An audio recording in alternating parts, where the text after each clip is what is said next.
আমন্ত্রণ রাতের বাংলাদেশে। শুরুতেই জানাবো শিরোনাম।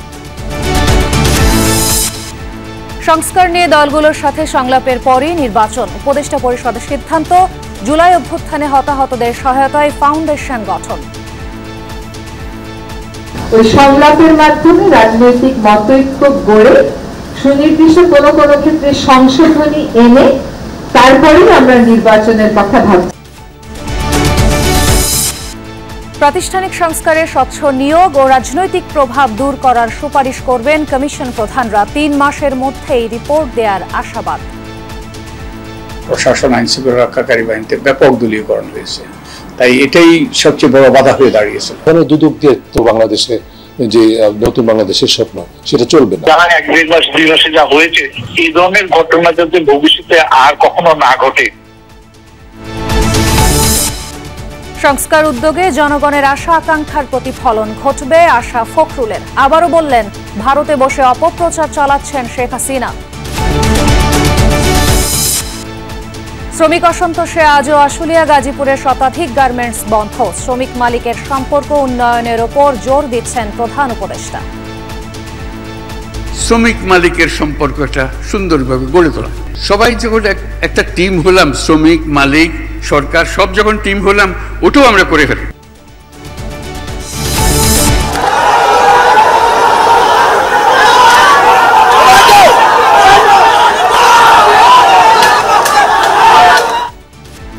ব্যবসায়ী ও সিএনজি চালকদের সংঘর্ষে রণক্ষেত্র সিলেটের বন্দর বাজার। মার্কেটের সামনে গাড়ি পার্কিং নিয়ে বিবাদ, 20টি যানবাহন ভাঙচুর। আমরা মাল থাকতো না, আমরা মার্কেটের সামনে, তোমার গাড়ি থাকতো না। হঠাৎ তারা দেখি বিভিন্ন জায়গা দিয়ে ইট দিয়ে তারা আক্রমণ করি, আমরা সরতে পারছি না। এছাড়াও রাতের বাংলাদেশে থাকছে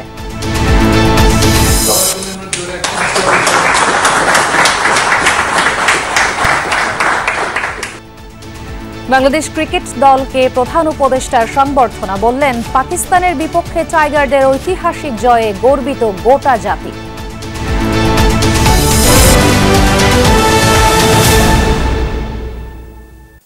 এতক্ষণ শিরোনাম দেখছিলেন, আপনাদের সঙ্গে আছি আমি খান তাজনিন হাসান। প্রাতিষ্ঠানিক সংস্কার নিয়ে রাজনৈতিক দলগুলোর সাথে সংলাপ হবে, আর এরপরই নির্বাচন। বিকেলে ফরেন সার্ভিস একাডেমিতে ব্রিফিংয়ে একথা জানান উপদেষ্টা সৈয়দা রিজওয়ানা হাসান।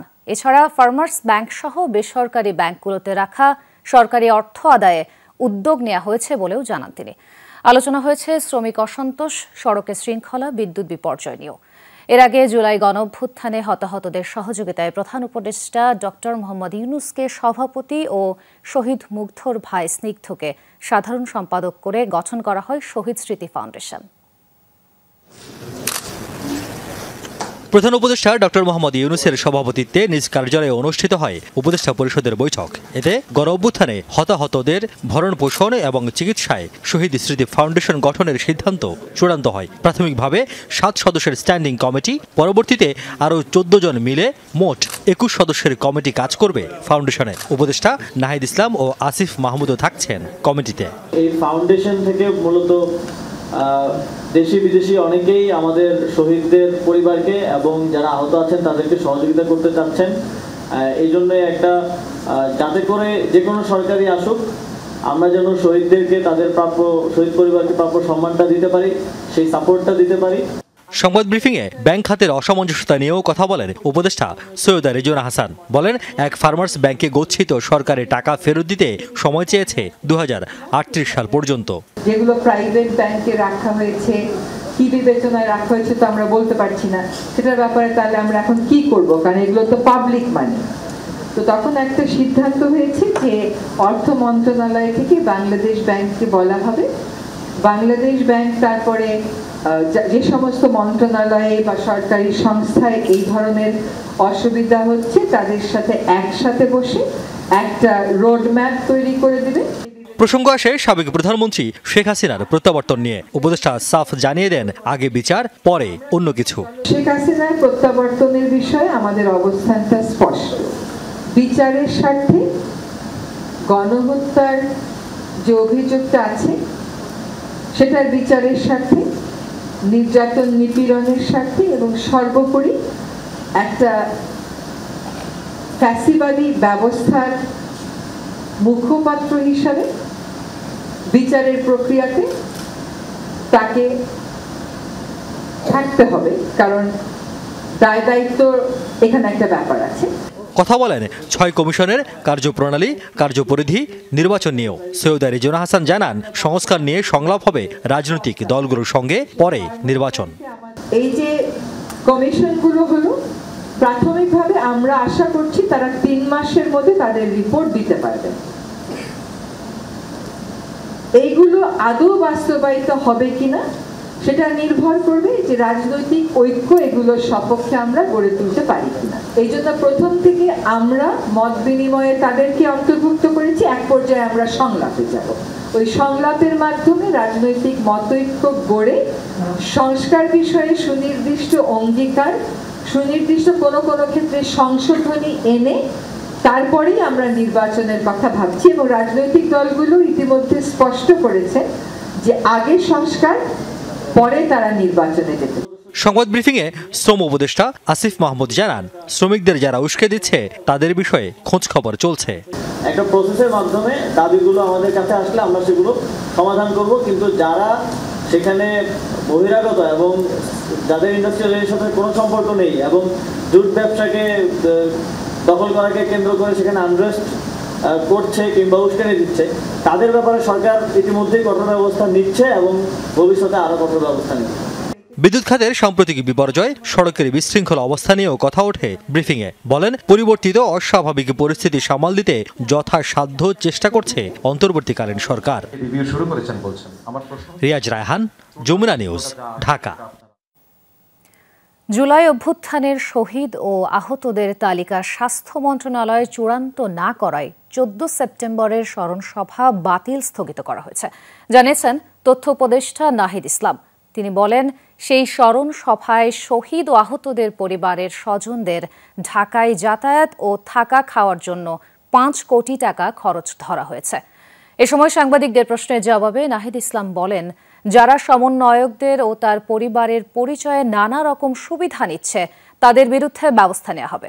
দুপুরে সচিবালয়ে দায়িত্ব গ্রহণের মাসপূর্তি উপলক্ষে আয়োজিত সংবাদ সম্মেলনে এসব কথা জানান উপদেষ্টা।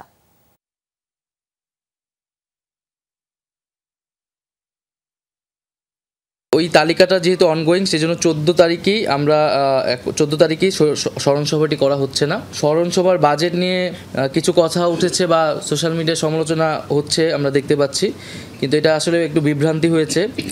এখানে 5 কোটি টাকা যে 64 জেলা থেকে পরিবারের সদস্যদের নিয়ে আসা ঢাকায় এবং যারা দূরে তাদেরকে আগের রাতে নিয়ে আসে একটা থাকার ব্যবস্থা, মূলত এই কাজে সিংহভাগ খরচটা কিন্তু এই কাজে যাবে।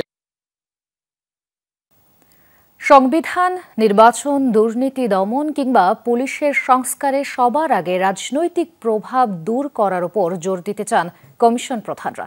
এ নিয়ে 3 কমিশন প্রধানের সাথে কথা হয়েছে সহকর্মী আলমগীর স্বপনের। তারা জানিয়েছেন, জনগণের ভোট কিংবা সাংবিধানিক অধিকার ক্ষুণ্ণ হোক এমনটা আর চান না।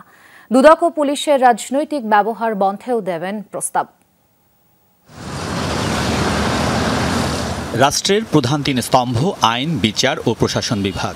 দলীয়করণ, অনিয়ম ও অপব্যবহারে মুমূর্ষপ্রায়। আওয়ামী লীগ সরকারের পতনের পর এসব ক্ষেত্রে সংস্কারই অন্যতম প্রধান লক্ষ্য অন্তর্বর্তী সরকারের। পৃথকভাবে গঠন করা হয়েছে 6 কমিশন। 4টি প্রতিষ্ঠানের সংস্কার করা সুষ্ঠু ও অবাধ নির্বাচনের জন্য অপরিহার্য। কাজের জন্য অক্টোবর থেকে 3 মাস সময়কে যথেষ্ট মনে করেন নির্বাচন ব্যবস্থা সংস্কার কমিশনের প্রধান ডক্টর বদিউল আলম মজুমদার। সিইসি সহ নির্বাচন কমিশনারদের নিয়োগ প্রক্রিয়ায় স্বচ্ছতা আনা এবং আইনের সংস্কারে জোর দিচ্ছেন তিনি। একটা জিনিস তো আমাদের প্রথমেই করতে হবে, আমাদের নির্বাচন কমিশনার নাই, সেই নির্বাচন কমিশনে নিয়োগ দিতে হবে। সেই নির্বাচন কমিশনে নিয়োগ দিতে হলে আমাদের নির্বাচন কমিশন যে একটা নিয়োগ আইন আছে যেটা কোনোভাবে গ্রহণযোগ্য নয়, সেটা পরিবর্তন করতে হবে। ডক্টর বদিউল নির্বাচনী ব্যবস্থার সংস্কারে গুরুত্ব দিতে চান ভোটার তালিকা, প্রার্থী ও দলের আয় ব্যয়ে স্বচ্ছতার উপর। নির্বাচনের সময় প্রশাসন ও আইন শৃঙ্খলা বাহিনীর রাজনৈতিক ব্যবহারও বন্ধ চান। দুর্ভাগ্যবশত আমাদের এই প্রশাসন, আইন শৃঙ্খলা রক্ষাকারী বাহিনীতে ব্যাপক দলীয়করণ হয়েছে, তাই এটাই সবচেয়ে বড় বাধা হয়ে দাঁড়িয়েছিল। এবং নির্বাচন কমিশনও সঠিক নির্বাচন কমিশন ছিল না, তারা পক্ষপাতদুষ্ট ছিল।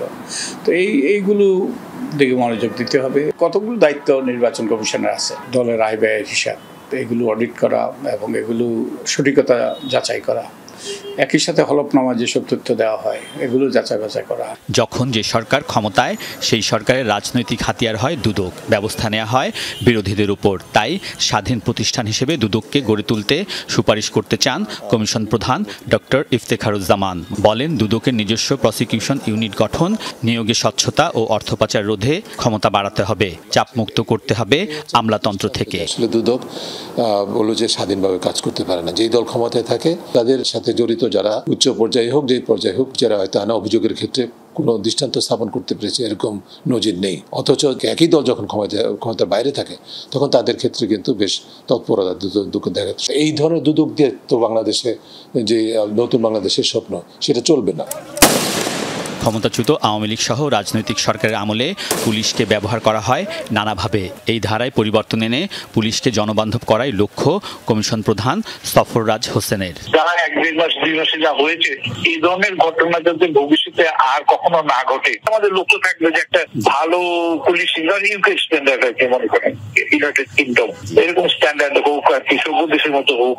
সংবিধান, বিচার বিভাগ ও প্রশাসন সংস্কার কমিশনের প্রধানরা দায়িত্বের পরিধি ও কাজের ধরন জেনে সংস্কারে নামতে চান। দায়িত্বপ্রাপ্তরা বলছেন, পরিবর্তন সম্ভব, সকলের সমর্থন পেলেই গড়ে উঠবে নতুন বাংলাদেশ।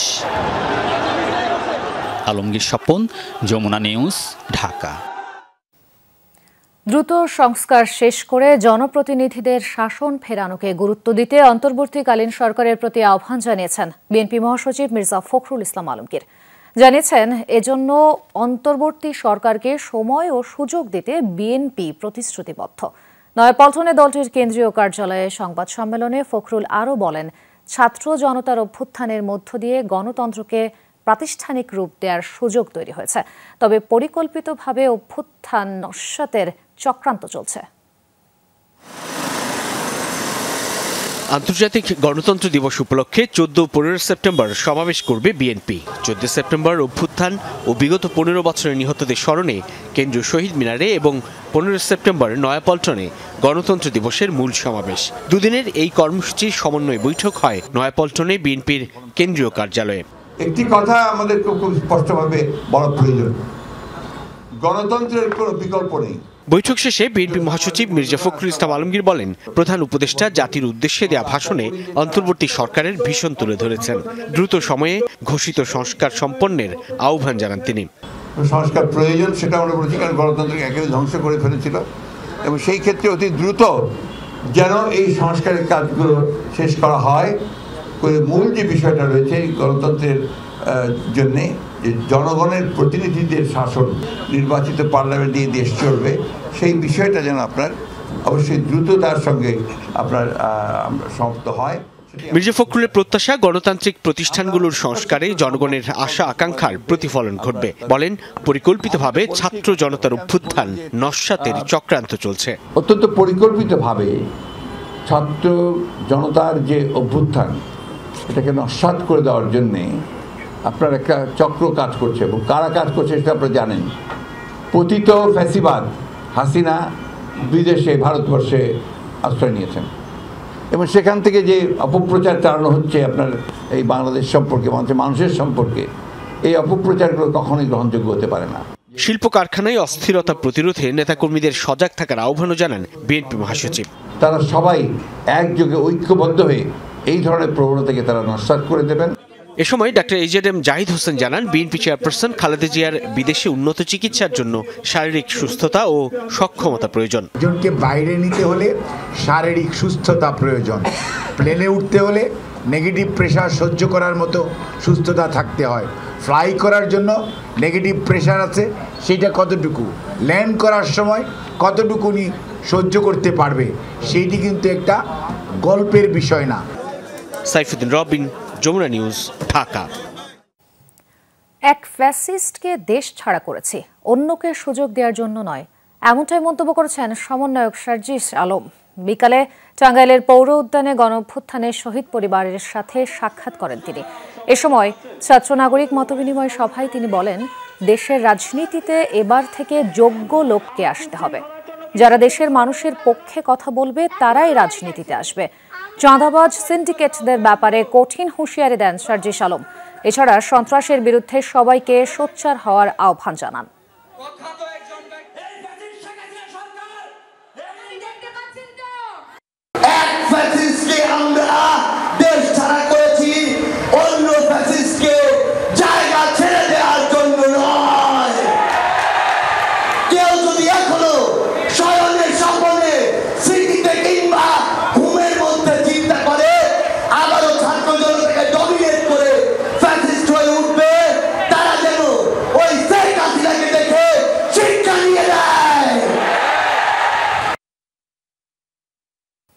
বকেয়া বেতন পরিশোধ সহ বিভিন্ন দাবিতে শ্রমিকদের বিক্ষোভের মুখে আশুলিয়া ও গাজীপুর শিল্পাঞ্চলের 2 শতাধিক পোশাক কারখানায় উৎপাদন বন্ধ রয়েছে। তবে বাকি কারখানাতে নির্বিঘ্নেই চলছে কার্যক্রম। বৃহস্পতিবার সকালে নির্ধারিত সময়ে কারখানায় প্রবেশ করেন শ্রমিকরা। চলমান সংকট নিরসনে শিল্প মালিক ও সংশ্লিষ্টদের সাথে বৈঠক করেছেন শ্রম ও কর্মসংস্থান মন্ত্রণালয়ের নবনিযুক্ত সচিব। অস্থিতিশীল পরিস্থিতিতে আশুলিয়া ও গাজীপুর শিল্পাঞ্চলের 2 শতাধিক পোশাক কারখানার উৎপাদন বন্ধ। কাজ বন্ধ রেখে বিক্ষোভ করছেন ক্ষুব্ধ শ্রমিকরা। শ্রমিক বিক্ষোভের কারণে আশুলিয়া অনির্দিষ্টকালের জন্য বন্ধ 86টি আর 133টি কারখানায় সাধারণ ছুটি ঘোষণা করা হয়েছে। অনাকাঙ্ক্ষিত পরিস্থিতি নিয়ন্ত্রণে টহল দিচ্ছে আইনশৃঙ্খলা রক্ষাকারী বাহিনী। দ্রুত সমস্যার সমাধান এবং কাজে ফেরার পরিবেশ নিশ্চিতের দাবি শ্রমিকদের। আমরা চাই দেশ স্বাভাবিকভাবে চলবে, গার্মেন্টস কারখানা ঠিকভাবে চলবে। যদি কেউ বিশৃঙ্খলা রাস্তাঘাটে সৃষ্টি করে তাদেরকে আইনের ব্যবস্থা করা হোক। আমরা কাজে ফিরতে চাই খুব দ্রুত। এটার জন্য সমাধানের জন্য আইন শৃঙ্খলা বাহিনী প্রশাসন পদক্ষেপ নেয়। এদিকে ডিইপিজেড সহ আশপাশের কারখানাগুলো চলছে নির্বিঘ্নেই। নির্ধারিত সময়েই কারখানায় প্রবেশ করেন শ্রমিকরা। গাজীপুরের বেশিরভাগ কারখানাও উৎপাদন আছে, তবে কাজ চলছে না 30টি কারখানায়। সেখানে নিজেদের দাবি জানিয়ে বিক্ষোভ করেন শ্রমিকরা। এখানে বেতন আমাদের 10,000, 8,000, 9,000 এরকম। এইভাবে তো আমরা চলতে পারি না। আর আমাদের এখানে কোনো মাতৃকালীন ছুটিও নেই। খুব বেতন কম এবং আমাদের ছুটি কম। সেই অনুযায়ী আমরা কিছু আবেদন করছিলাম, সেই আবেদন তারা না মেনে আজকে আমাদের অফিসিয়াল কোনো নোটিশ ছাড়াই অফিস বন্ধ করে দিচ্ছে। ছুটিটা আমাদের বাৎসরিক ছুটি 6 দিন দেওয়া হয়। এই 6 দিনও আমরা ঠিকঠাক মতো পাই না। গার্মেন্টসে চলমান সংকট নিরসনে শিল্প মালিক ও সংশ্লিষ্টদের সাথে মতবিনিময় করেন শ্রম ও কর্মসংস্থান মন্ত্রণালয়ের নবনিযুক্ত সচিব AHM শফিকুজ্জামান। তিনি বলেন, 5 আগস্টের পর বহু শিল্প মালিক আত্মগোপনে থাকায় বেতন পরিশোধ হয়নি, তাই সেসব কারখানায় অসন্তোষ ছড়িয়ে পড়েছে। এক একটা ফ্যাক্টরিতে এমনও আছে যে এক একটা হাউসে 80,000 থেকে 1 লক্ষ কর্মচারী আছে, শ্রমিক আছে। তো সেখানে টপ ম্যানেজমেন্ট, মালিক পক্ষ থেকে শুরু করে টপ ম্যানেজমেন্টের কেউ যদি না থাকে তাহলে কি হচ্ছে যে এটি তো স্বাভাবিকভাবে সব কিছু চলতেও একটু সময় লাগে। এরপর কয়েকটি কারখানা পরিদর্শনের পর শ্রমিকদের সাথে কথা বলেন শ্রম কর্মসংস্থান মন্ত্রণালয়ের সচিব। রাহিম সারোয়ার, যমুনা নিউজ। আর পচন নয়, সুস্থ সবল জাতি হিসেবে দাঁড়ানোর প্রত্যয় ব্যক্ত করেছেন প্রধান উপদেষ্টা ডক্টর মোহাম্মদ ইউনূস। তিনি বলেন, তরতাজা নতুন বাংলাদেশ গড়া অসম্ভব কিছু না, তবে মন ঠিক করে দ্রুত গতিতে এগিয়ে যেতে হবে। রাজধানীতে ন্যাশনাল বিজনেস ডায়ালগে প্রধান উপদেষ্টা বলেন, এই সুযোগ জাতির জীবনে বারবার আসে না, তা যেন আমরা হারিয়ে না ফেলি। অনুষ্ঠানে ব্যবসায় স্বস্তির পরিবেশ ফিরিয়ে আনার দাবি জানায় ICCB। International chamber of commerce Bangladesh বা ICCর আয়োজনে ন্যাশনাল বিজনেস ডায়ালগ প্রধান অতিথি অন্তর্বর্তীকালীন সরকারের প্রধান উপদেষ্টা ডক্টর মোহাম্মদ ইউনূস। রাজধানীর একটি হোটেলে এই অনুষ্ঠানে অংশ নেন দেশের শীর্ষ ব্যবসায়ী ও ব্যবসায়ী সংগঠনের প্রতিনিধিরা। সবার দাবি, যে কোনো মূল্যে ফিরিয়ে আনা হোক ব্যবসার পরিবেশ, বন্ধ হোক চলমান অস্থিরতা। দুষ্কৃতকারীদের হামলার কারণে এ যাবৎ প্রায় আনুমানিক 100টি শিল্প ক্ষতিগ্রস্ত হয়েছে এবং অবস্থা বেগতিক দেখে 200-র অধিক কারখানা বন্ধ রাখতে হয়েছে।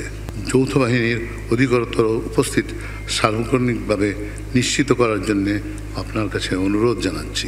ডায়ালগে বলা হয়, আগের সরকারের সুযোগ নিয়ে কিছু ব্যবসায়ী রাতারাতি বিলিয়নিয়ার হয়ে দেশের সুনাম ক্ষুণ্ণ করেছেন। কম মজুরি এবং অদক্ষ শ্রমিক নিয়ে সামনে এগোনো যাবে না।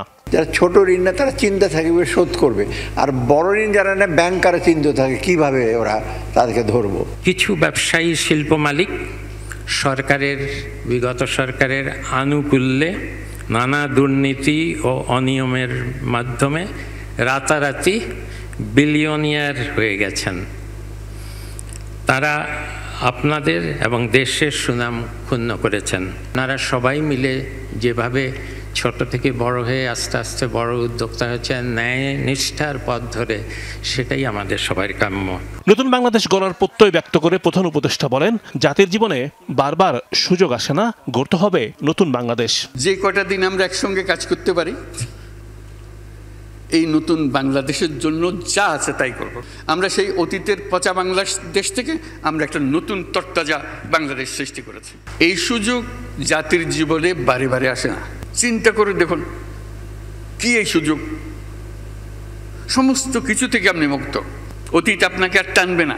আপনি নতুনভাবে জন্মগ্রহণ করেছেন, নতুনভাবে অগ্রসর হবেন। বিশ্ব দরবারে দেশকে তুলে ধরার আহ্বান জানিয়ে ডক্টর ইউনূস বলেন, শ্রমিক মালিকদের সম্পর্ক উন্নত করতে হবে, সবাইকে ঐক্যবদ্ধ হয়ে এগিয়ে আসতে হবে। শ্রমিক মালিকের সম্পর্কটা সুন্দরভাবে গড়ে তোলা। আমরা জেনেভা কনভেনশন যোগ দিতে পারি নাই।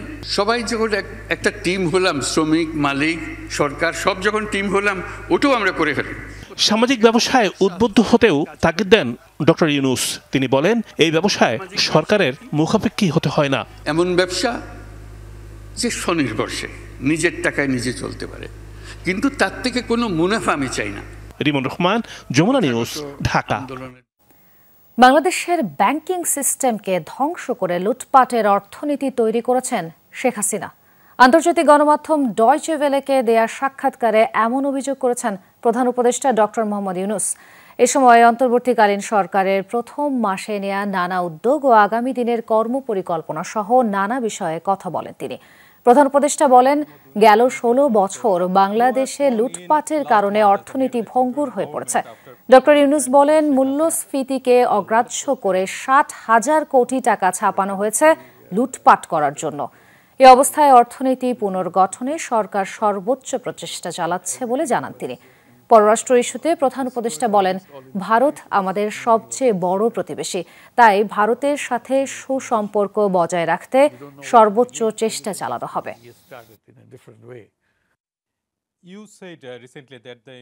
Economy was in shattered. Our inflation is at a high level, and banking system collapsed. Central bank never played the role a central bank is supposed to play. Banks were not playing the rules. They're playing the role that the banks are supposed to play the role. So, of all the countries in the world, Bangladesh must have the best of relationship with India, out of its own necessity, and out of his own acquaintances and the similarity of the things that we do together. We share each other's history. Khilgaon থানা ছাত্রদল নেতা Nuruzzaman Johnny হত্যা মামলায় তৎকালীন ডিএমপির commissioner Asaduzzaman মিয়াকে 7 দিনের remand দিয়েছে আদালত। একই হত্যা মামলায় পুলিশের সাবেক মহাপরিদর্শক চৌধুরী আব্দুল্লাহ আল মামুন, জাসদ সভাপতি হাসানুল হক ইনু, বাংলাদেশের ওয়ার্কার্স পার্টির সভাপতি রাশেদ খান মেনন, সাবেক আইসিটি প্রতিমন্ত্রী জুনায়েদ আহমেদ পলককেও রিমান্ড শেষে কারাগারে পাঠানো হয়েছে। আর পুলিশ ভ্যানে ছাত্র জনতাকে পুড়িয়ে হত্যা মামলায় অতিরিক্ত পুলিশ সুপার আব্দুল্লাহ হিল কাফিকে 4 দিনের রিমান্ড দিয়েছে আদালত। বুধবার রাতে রাজধানীর মহাখালী থেকে গ্রেফতার করা হয় ঢাকা মহানগর পুলিশের সাবেক কমিশনার আসাদুজ্জামান মিয়াকে। এরপর খিলগাঁও থানা ছাত্রদল নেতা নুরুজ্জামান জনি হত্যা মামলায় এজাহার নামীয় 12 নম্বর আসামি আসাদুজ্জামান মিয়াকে ডিবি কার্যালয়ে রাখা হয়। বৃহস্পতিবার বিকেলে 10 দিনের পুলিশ রিমান্ড চেয়ে আসাদুজ্জামান মিয়াকে আদালতে তোলা হলে 7 দিনের রিমান্ড মঞ্জুর করেন আদালত। 2015 থেকে 2019 সাল পর্যন্ত ডিএমপি কমিশনার হিসেবে তিনি দায়িত্ব পালন করেন। শুনানিতে রাষ্ট্রপক্ষের আইনজীবীরা আদালতকে বলেন, আসাদুজ্জামানের নির্দেশে ছাত্রদল নেতা জনিকে ক্রসফায়ারের নামে হত্যা করে পুলিশ। এই মামলার সঙ্গে তার ঘটনার সঙ্গে এই এনকাউন্টারের সঙ্গে এবং এই ক্রসফায়ারের সঙ্গে তার জড়িত থাকার বিষয়টা নিশ্চিত হওয়ার কারণে আরও জিজ্ঞাসাবাদ করার জন্য এটার সঙ্গে কারা কারা জড়িত তা উদ্ঘাটন করার জন্য 10 দিনের রিমান্ড প্রার্থনা করে। এদিকে আশুলিয়ায় লাশ বোঝাই ভ্যানে আগুনের ঘটনায় হত্যা মামলায় অতিরিক্ত পুলিশ সুপার আবদুল্লাহ হিল কাফিকে গ্রেফতার দেখিয়ে রিমান্ড চায় পুলিশ। আদালত তার 4 দিনের রিমান্ড মঞ্জুর করেন। এই মুহূর্তে বাংলাদেশের পুলিশের যে অধ্যায়, কালো অধ্যায় তৈরি করার মূল হোতা হচ্ছে এই আবদুল্লাহ হিল কাফি। পেট্রোল ঢেলে দিয়ে পুড়িয়ে মারার যে ভিডিও ফুটেজ, সেটি আপনাদের মাধ্যমে আমরা দেখেছি। সার্বিক বিষয় বিবেচনা নিয়ে বিজ্ঞ আদালত সন্তুষ্ট হয়ে এই আসামির বিরুদ্ধে 4 দিনের রিমান্ড মঞ্জুর করেন। একই সমস্ত ঘটনা উল্লেখ করে শুধু এফআইআরের নাম আর ভিকটিম বদলে তাদেরকে রিমান্ড চাওয়া যেতে পারে না এবং তাদেরকে জেল হাজতে আটকেও রাখা যায় না। এদিন রিমান্ড শেষে আদালতে তোলা হয় সাবেক আইজিপি চৌধুরী আবদুল্লাহ আল মামুন, সাবেক মন্ত্রী রাশেদ খান মেনন, হাসানুল হক ইনু ও জুনায়েদ আহমেদ পলককে। জামিন না দিয়ে তাদের কারাগারে পাঠানো হয়। রাব্বি সিদ্দিকী, যমুনা নিউজ, ঢাকা। ব্যবসায়ীদের সাথে সিএনজি চালকদের দফায় দফায় সংঘর্ষে রণক্ষেত্র সিলেটের বন্দরবাজার। মার্কেটের সামনে অটোরিকশা পার্কিং নিয়ে দ্বন্দ্বের জেরে ঘটেছে সংঘর্ষ। এ সময় ভাঙচুর করা হয়েছে অন্তত 20টি যানবাহন, আহত হয়েছেন কয়েকজন। বন্ধ রয়েছে নগরীর বিভিন্ন গুরুত্বপূর্ণ সড়কে যান চলাচল। সিলেট নগরীর বন্দরবাজারে ব্যবসায়ীদের সাথে সিএনজি চালকরা এভাবেই দুপুর থেকে জড়ায় সংঘর্ষে। এরপর দফায় দফায় চলে ধাওয়া পাল্টা ধাওয়া, ছোড়া হয় ইটপাটকেল, ভাঙচুর করা হয় বেশ কিছু যানবাহন। এ সময় পথচারী সহ আহত হন অনেকেই। ব্যবসায়ীদের দাবি, দীর্ঘদিন ধরেই মার্কেটের সামনে অবৈধভাবে সিএনজি অটোরিকশা পার্কিং করে আসছে চালকরা। এ নিয়ে প্রতিবাদ করাতে তাদের উপর চড়াও হয় শ্রমিকরা। সবসময় স্ট্যান্ড রাখার কারণে ও ব্যবসায়ী একজন কইছে তুমি দিন খাড়া হইও না, একটু হরিয়া যাও কইতে কথা কাটাটি শুরু হয়েছে। সিটির নির্বাহী যেন আসলেন কইছেন আমরা বর্তমানে যে মেয়রের দায়িত্ব আছে তার কাছে আলমপুর যেতাম, আমরা বাইরে গেটের সামনে আইতে না আইতেও আমরা ভিটে আরম্ভ করি। শ্রমিকদের দাবি, বিনা উস্কানিতে তাদের উপর হামলা হয়েছে, ভাঙচুর করা হয় তাদের যানবাহন। রিজার্ভ টিপো থেকে আইয়া সিটি মার্কেটের সামনে আইছি, আসার পরে দেখছি তারা কিছু লোকজন জুড়ু হয়েছে, ওয়া পরে দেখি আক্রমণ, খালি ডিল দিয়া পাথর দিয়া ইটাইতেছে। সরতে পারছি না, আমরা গাড়িগুলা ওই রাখা অবস্থায় আমাদের গাড়িগুলা ভাঙছিল। এটা কেন ভাঙলো আমি কইতাম পারি না, হঠাৎ ধরে দেখে মাইর। কয়েক ঘণ্টাব্যাপী চলে দুপক্ষের সংঘর্ষ। পরে পরিস্থিতি নিয়ন্ত্রণে আনে আইন শৃঙ্খলা রক্ষাকারী বাহিনী। আমরা আশা করি শীঘ্রই এটা একটা সমাধান হবে এবং সুষ্ঠু সুন্দরভাবে মানুষ চলবে এবং যারা ক্ষয়ক্ষতির শিকার হয়েছে, যারা সিএনজি মোটর শ্রমিক। সংঘর্ষের পর থেকেই বন্ধ বন্দরবাজার এলাকার বেশিরভাগ দোকানপাট। নাবিল হোসেন, যমুনা নিউজ, সিলেট। মেয়াদোত্তীর্ণ মেডিকেল রি-এজেন্ট নিয়ে রিপোর্ট প্রকাশের পর অভিযুক্ত প্রতিষ্ঠানে অভিযান চালিয়েছে ঔষধ প্রশাসন অধিদপ্তর। জানা গেল, রি-এজেন্ট বা মেডিকেল ডিভাইস আমদানির অনুমোদনই নেই জেনেটিক বা অর্গ্যানিক ইন্টারন্যাশনালের, নেই ড্রাগ লাইসেন্স, এমনকি স্টোরের অনুমোদন। জেনেটিকের মালিক জানান, লাইসেন্স নেওয়া বাধ্যতামূলক নয়। আইনি ব্যবস্থার কথা জানিয়েছে ঔষধ প্রশাসন অধিদপ্তর। হাসপাতাল ডায়াগনস্টিকে মেয়াদোত্তীর্ণ রিয়াজেন্ট সরবরাহ করে আসছিল একই কোম্পানির জেনেটিক ও অর্গানিক নামের 2টি প্রতিষ্ঠান। এ নিয়ে রিপোর্ট প্রচার করে যমুনা টেলিভিশন। হাতে নাতে নকল স্টিকার সহ ধরা পড়ার পর থেকে সেসব সরিয়ে ফেলতে থাকে প্রতিষ্ঠানটি। সিসিটিভির ফুটেজেও মিলেছে তার প্রমাণ। দেখা যাচ্ছে সোমবার সকালে জেনেটিকের গাড়িতে কোম্পানির স্টোরে থাকা পণ্য সরিয়ে নেওয়া হচ্ছে। রিপোর্ট প্রচারের 3 দিন পর বৃহস্পতিবার অভিযান চালায় ওষুধ প্রশাসন অধিদপ্তর। কোম্পানির স্টোর থেকে মালামাল সরানোর আলামতও পাওয়া যায়।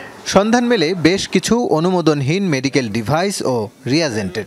আপনি তাহলে বলছেন যে রেজিস্ট্রেশন ফি কমানো হয় নাই বলে আপনি রেজিস্ট্রেশনের আন্ডারে যাচ্ছেন না? অবশ্যই এটা আমার ভুল ছিল। 2023 সালে আপনারা রুল করছেন, এটার জন্য ইমপ্লিমেন্টেশনের জন্য আমাদেরকে বাধ্য করেন। 2016 থেকে মেডিকেল ডিভাইস রেজিস্ট্রেশন গাইডলাইন আছে, যেটা আমাদের গেজেট নোটিফিকেশন আছে, এবং আমাদের নতুন যে আইন 23-এর ওখানে একদমই স্পেসিফিক্যালি চলে আসছে। এছাড়া পণ্যের মান রক্ষায় তাপমাত্রা 2 থেকে 8 ডিগ্রি রাখার কথা বলা হলেও স্টোরের তাপমাত্রা ছিল 14 ডিগ্রি। বেশ কিছু আনরেজিস্টার্ড, যেগুলোতে আসলে ড্রাগ অ্যাডমিনিস্ট্রেশনের অনুমতি নেওয়া হয় নাই এবং বিনা অনুমোদনে এগুলো আনা হয়েছে এবং বিভিন্ন জায়গায় সাপ্লাই দেওয়া হচ্ছে। মেডিকেল ডিভাইস ও রিয়েজেন্ট আমদানিতে কোনো ড্রাগ লাইসেন্স দেখাতে পারেনি জেনেটিক। স্টোরেরও কোনো অনুমোদন নেই জেনেটিক বা অর্গানিক ইন্টারন্যাশনালের। প্রতিষ্ঠানটির কর্ণধার জানান, লাইসেন্স নেওয়া বাধ্যতামূলক নয়, প্রক্রিয়াও জটিল। আপনি যদি গুড রিপোর্টার হন তাহলে আপনি be kind to pick up the information. আপনারা যখন রুমে ঢুকছেন, যখন রুমে ঢুকে ভিতরে করছেন, in the mean time temperature goes up. অভিযানে অনিয়মের সত্যতা পেলেও ম্যাজিস্ট্রেট না থাকায় সাথে সাথে কোনো ব্যবস্থা নিতে পারেনি অধিদপ্তর। তবে কিছু পণ্য জব্দ করে নিয়ে যায় তারা। মহাপরিচালক মহোদয়কে আমরা এটা অবহিত করব, আমরা ফিজিক্যালি অবহিত করব, লিখিত প্রতিবেদন দিয়ে অবহিত করব। হ্যাঁ, তারপর মহাপরিচালক মহোদয় যে সিদ্ধান্ত নেবেন। যথাযথ অনুমতি না দেখে হাসপাতাল ডায়াগনস্টিকে পণ্য না কেনার পরামর্শ দেন তারা। রাসেল আহমেদ, যমুনা নিউজ, ঢাকা। ওষুধ দেশের একটি বড় অর্থনৈতিক খাত। এই শিল্পের যে অস্থিরতা, মালিক শ্রমিকের সমন্বয়ে তার সমাধান করতে হবে। ওষুধ শিল্পের নেতৃবৃন্দের বৈঠক শেষে কথা জানান বিএনপির স্থায়ী কমিটির সদস্য আমির খসরু মাহমুদ চৌধুরী। সন্ধ্যায় গুলশানের বিএনপি চেয়ারপারসনের রাজনৈতিক কার্যালয়ে ওষুধ শিল্প নেতৃবৃন্দের সাথে বৈঠক করেন বিএনপির মহাসচিব মির্জা ফখরুল ইসলাম আলমগীর, ডাক্তার জাহিদ হোসেন সহ অন্য নেতারা। আমির খসরু জানান, দেশ একটি অস্থির সময় পার করছে। এ সময় জিডিপিতে বড় অবদান রাখা ওষুধ শিল্প মালিক শ্রমিকের মাঝে যে অস্থিরতা রয়েছে তা নিজেদের মধ্যে আলোচনার মাধ্যমেই সমাধান করতে হবে। যে এই শিল্পের বিকাশ আমাদের জন্য অত্যন্ত গুরুত্বপূর্ণ আগামীর অর্থনৈতিক উন্নয়নের জন্য।